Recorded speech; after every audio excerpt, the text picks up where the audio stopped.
देखो भोट चोरी जो प्रसंगटा आज नुआ नुहे राहुल गांधी एक कहवा पर जे अभियोगटा सारा भारत धरती से भी नुहे मोर जी मन अच्छी 2009 मसीह भोट चोरी की नहीं प्रश्न उठी विशेषकर से कहुचे आपण भोटर लिस्ट रे एपट सेपट कर चर्चा थिला ईवीएम टैंपरिंग होता आउ राज्य में भारतीय जनता पार्टी तुंग नेता पूर्वतन राज्यपाल तथा मंत्री विश्वभूषण हरिचंदन ये भुवनेश्वर ही प्रेसमिट करथिले कहीं ना से निर्वाचन रे भारतीय जनता पार्टी 3 जन प्रार्थी जो माने भुवनेश्वर 3टा क्षेत्र में लड़ुले जोटा भुवनेश्वर मध्य कथा कहतु एकाम्र कथा कहतु उत्तर कथा कहतु समस्ते 11,000 भोट पाई सेते बेले जिते चर्चा है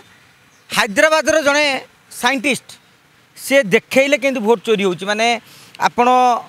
शंख को चिपे फुल को जीव फुल को चिपुते शंख को जाऊँ किंतु से समय अनेक परीक्षा निरीक्षा पर निर्वाचन कमिशन कहले भोट टैंपरिंग हुए तो आपण हाथ को ईवीएम मेसीनटा गले आप टैंपरिंग करेंगे किंतु एते संख्यक लक्ष लक्ष ईवीएम टैंपरिंग करवा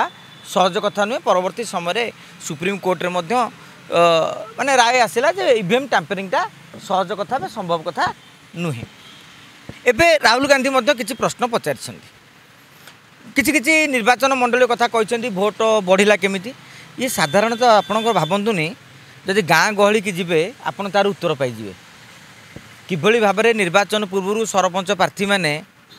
आउ 10 20 30 जन को गोटे की नहीं जोड़ाती भोटर लिस्ट में सामिल करती अन्य दलर लोक मानू केमती काटी दियंती ये प्रैक्टिस गोटे चाली रही आजिका से मुझे भोट चोरी अभियोग भी मिछ कहुपर किंतु राहुल गांधी जो अभियोगटा कर भोट चोरी करके मोदी सरकार जीति मोर से केतरा प्रश्न कांग्रेस को जो मैंने भोट चोरी कथा कहते से प्रश्न करा भोट चोरी होईटा को मुझे ग्रहण करुँच गाँ ठू नहीं कि सहर जाए अल्प बहुत हो भोट चोरी पाई मोदी जीतुंट यहाँ को मुझे सहजरे ग्रहण करें मुझे तार किसी उदाहरण दूसरी आपड़ देखिए साउथ रे तमिलनाडु जीवे केरल जीवे बीजेपी अखागुणी अच्छी ना खाता खतियानी से ना साउथ रे दक्षिण भारत में बीजेपी सेमती किसी ना आप कर्णाटक कहे आंध्रा जब टीडीपी न मिशा बीजेपी किसी ना तेलंगाना किसी बढ़ी तमें साउथ रे ना जदि मोदी एत माने पारिवार जे भोट चोरी करा जाई पारथांदा ताले प्रियंका गांधी राहुल गांधी को कन्स्टिट्यूएंसी भोट चोरी करी पार्लियामेंट केमिति न आसबार व्यवस्था भी करा जाई पारथांदा तेणु आइसोलेटेड क्षेत्र में हाँ कौटी 1500 अच्छी आम ओडिशा रे आप देखिए अनेक विधायक केस कर हाईकोर्ट में केस गड़ुची जे भूल भटका होली आपड़ सामग्रिक भाव में देखिए जदि राहुल गांधी जड़े विरोधी दलर नेता हिसाब से लोकसभार एभली एक संगीन प्रसंग उठे निर्वाचन कमिशन जो भाव में आभिमुख्य पोषण कर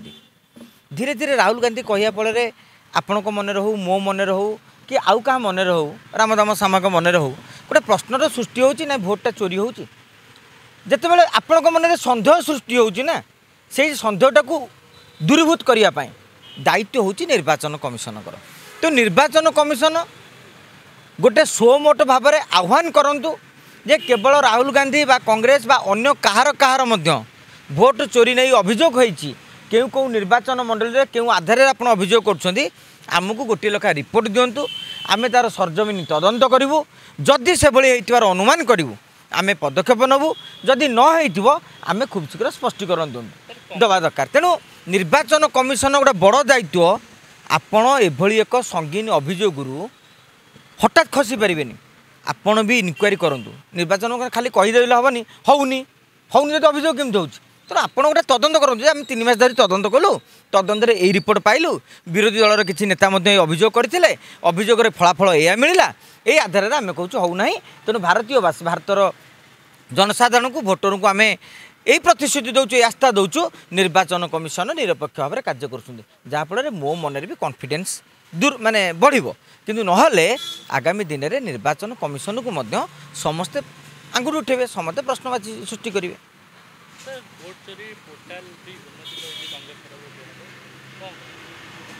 देखु जदि भोट चोरी जिनटा कांग्रेस न करिकी देखो आप गोटे उदाहरण देले समस्ते बुझीपारे दर्शक बंधु मैंने भी जानीपारे अरविंद केजरीवाल एवं अन्ना हजारे जितेबले आंदोलन कले दुर्नीति विरोध में से एक सामाजिक संगठन होकर आंदोलन करते सेतेबेले लोक समर्थन करते ये कौन पॉलिटिकल आंबिशन ना से देशर स्वार्थपाई लड़ुं भोट चोरी प्रसंगटा को जदि गोटे माने सामाजिक संस्था जो माने ओपिनियन लीडर से भली संस्थापक सोशल इन्फ्लुएंसर एमान पक्षर जदि आवेदन करा मु भावुची आहरी भल रिजल्ट मिली था ना कौन हम आम धारणा रही जे कांग्रेस बीजेपी की बदनाम करने मोदी सरकार को बदनाम करने ये किसी नाटक करुच्ची तेणु मु भावुची राहुल गांधी को पदक्षेप जदि सोशल संस्था द्वारा करते बहुत भल हो पारि था।